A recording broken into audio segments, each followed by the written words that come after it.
Colonel Tom Parker managed Elvis Presley for 22 years, from 1955 until Elvis died in August of 1977. 22 years of controlling every decision: the movies, the tours, the television appearances, the merchandise, the image, the money, the schedule, everything. 22 years of being the most powerful force in Elvis Presley's professional life. In 22 years, Colonel Tom Parker never attended a single recording session, not one. He said it himself, proudly, more than once. The music was Elvis's business. Parker was the businessman. He stayed out of the studio, and Elvis handled what happened inside it. Elvis understood exactly what that meant. It meant there was one room in his entire professional life where the Colonel was not. One space across 22 years where he could do what he wanted without the man who controlled everything else knowing about it.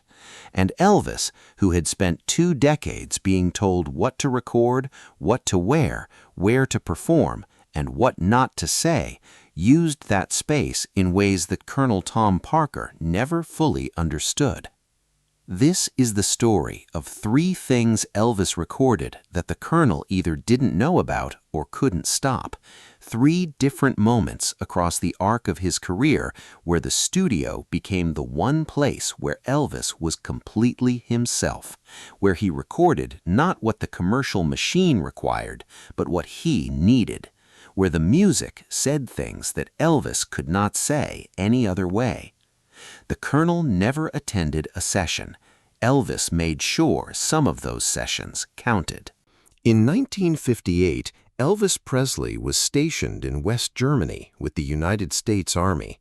He was 23 years old, 2 years removed from being the most explosive performer in America, living in a rented house in Bad Nauheim with his father Vernon, his grandmother Minnie Mae, and a rotating entourage that had followed him into military service.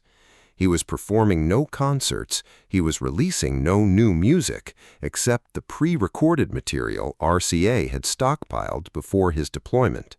He was, for the first time since 1954, simply a person rather than a phenomenon, subject to the same rules and routines as every other soldier, rising at the same hour, making the same bed, pulling the same duty. And privately, in the evenings, in the rented house at Goethestrasse 14, he was singing. The song he kept returning to was Are You Lonesome Tonight?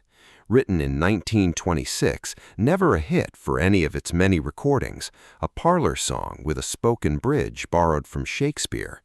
Elvis had known it for years. He sang it in those informal sessions with friends and family in Germany with a feeling and a specificity that the people around him noticed. It was not the way he sang things he was trying out. It was the way he sang things that had already found their place inside him. He sang it in Germany for a year. The people around him heard it dozens of times. Nobody said anything to the Colonel because there was nothing to say. It was a private thing, a man singing in his living room, and it did not belong to the commercial machinery. Then something happened when he came home. Colonel Tom Parker had one wife. Her name was Marie. He loved her with the specific loyalty of a difficult man who keeps his deepest feelings locked from most of the world, but directs them entirely toward one person. Marie had a favorite song. It was Are You Lonesome Tonight? And Parker, in one of the only times he ever made a musical suggestion to Elvis in 22 years, mentioned it. He said, "Marie loves that song. You should record it sometime." He thought he was making a request. He thought he was suggesting something new. Elvis knew something he didn't say. He had been singing the song in Germany for a year. He had already lived with it, turned it over in every direction, understood what it contained and why it mattered. When he walked into RCA Studio B in Nashville on April 4, 1960, and asked for the lights to be turned out and recorded Are You Lonesome Tonight in complete darkness, he was not doing Colonel Parker a favor. He was completing something he had started alone in a house in Bad Nauheim while the Colonel was in America managing the business. He received it as a gift, a song recorded for his wife. He was proud of it. He promoted it enthusiastically. Are You Lonesome Tonight went to #1 in November of 1960 and stayed there for 6 weeks. He never knew Elvis had been singing it in Germany for a year. Elvis never told him. Peter Guralnick, researching the definitive biography of Elvis's life, found the account and wrote it plainly.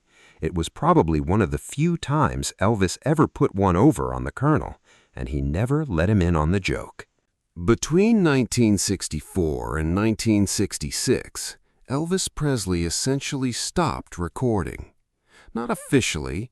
Officially, he was recording soundtrack albums for the films that Parker kept scheduling, one after another, formulaic productions with formulaic music, each one producing a soundtrack that filled a contractual obligation and generated revenue, and moved Elvis further from everything he cared about artistically. But real recording, the kind that required him to walk into a studio with something he actually believed in, essentially stopped. He had met a man named Larry Geller in 1964. Geller was a hairdresser who had come to Graceland on a referral, and within the first hour of meeting Elvis had found himself in one of the most extraordinary conversations of his life. Elvis had asked him plainly and without preamble what the purpose of life was, why he had been chosen, what it meant that he, a boy from Tupelo with no formal education, had been given this particular life. Geller began bringing him books, spiritual texts, philosophy, numerology, metaphysics. He consumed them. The library at Graceland grew. Something in him that had been searching since before he was old enough to name it found a direction. Colonel Parker hated all of it. He called Geller a mystic and a bad influence and made his disapproval clear through every channel available to him. He could not fire Geller. Elvis wouldn't allow it. But he understood, correctly, that the spiritual studies were pulling Elvis in a direction that had nothing to do with profitable entertainment. An Elvis who was reading philosophy and asking questions about the nature of existence was an Elvis who was going to be harder to manage than an Elvis who was focused on his next film. What Parker could not control was what happened inside the studio. And what happened inside the studio in May of 1966 when LD Pressure and a $2.1 million contract negotiated by Parker finally got Elvis back into a recording booth was that Elvis walked in and recorded How Great Thou Art. He had not recorded a gospel album since His Hand in Mine in 1960. The 6 years in between had been the Hollywood years, the formulaic soundtracks, the creative suffocation that he had described to Steve Binder as being dead artistically. And now he was in a studio, and the Colonel had finally gotten him there, and the thing he recorded was gospel music, the most purely personal music in his catalog. The sound that had been in him since the first assembly of God Church in Tupelo, before he was old enough to have any defenses against it. How Great Thou Art won Elvis his first Grammy Award, Best Sacred Performance, 1967. His second gospel album, He Touched Me, won his second Grammy in 1972. His third Grammy, his final Grammy, was for a live performance of How Great Thou Art in 1974. All 3 of the Grammy Awards Elvis Presley ever won in his entire career were for gospel music. Parker had delivered him to the studio for commercial reasons. Elvis had recorded something that belonged entirely to himself. By 1976, Elvis Presley had stopped going to recording studios. Not because he had stopped recording, because he could no longer manage the logistics of leaving Graceland in the state he was in, of traveling to Nashville or Hollywood or Memphis, of being in public spaces and professional environments in the condition that the medications and the years had produced. He had retreated to Graceland as completely as a man can retreat from the world while still performing concert tours. RCA needed new material. They sent a mobile recording truck to Elvis Presley Boulevard. The truck parked outside Graceland. The equipment was set up inside, in the den, in the rooms where Elvis already lived. And in February of 1976, Elvis Presley recorded in his own home for the first time, not in a studio, not with session musicians flown in from Nashville, but in the rooms he had bought for Gladys in 1957 and had lived in ever since, with the people closest to him present, in the only place where the performance was never required. The album that came from those sessions was called From Elvis Presley Boulevard, Memphis, Tennessee. It reached number 41 on the Billboard Pop Chart. It contained a recording of Hurt that Elvis delivered with such raw, unguarded specificity that listeners who heard it understood immediately that something had changed, that the distance between the performer and the performance had collapsed, that what they were hearing was not Elvis Presley the entertainer, but Elvis Presley the person, in his own house, singing as if no one was listening. Because, in the most important sense, no one was. The Colonel was not there. The RCA executives were not there. The Las Vegas showroom and its 2,000 expectant faces were not there. It was a truck in the driveway and a microphone in the den, and the specific freedom of a man recording in the only place on earth where he did not have to be anything other than himself. The second and final Graceland session in October of 1976 produced the last recordings Elvis ever made in a studio setting, Way Down, Pledging My Love, and Unchained Melody, which he recorded sitting at the piano alone with no planned arrangement, no rehearsal, no second take. The way he had recorded Are You Lonesome Tonight in the dark in Nashville 16 years earlier. The way he always recorded the things that mattered most, without announcement, without preparation, just sitting down and letting it happen and trusting Felton to let the tape run.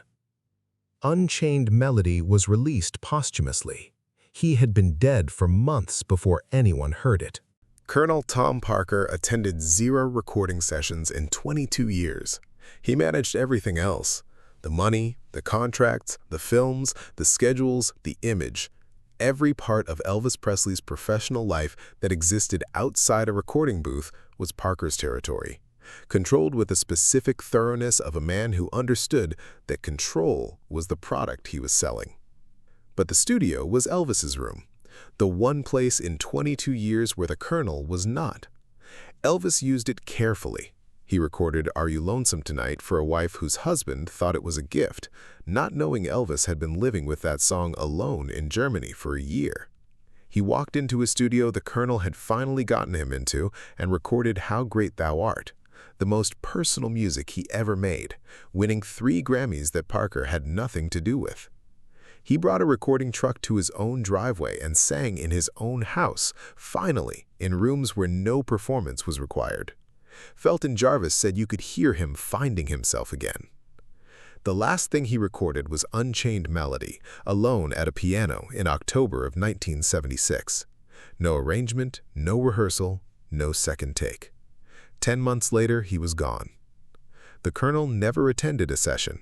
He never heard those recordings made in the dark, or in the den, or in the Germany house where nobody knew he was singing a song that would go to number 1. Elvis knew. That was enough. If this kind of story is what brings you here, subscribe and more of them will find you. See you in the next one.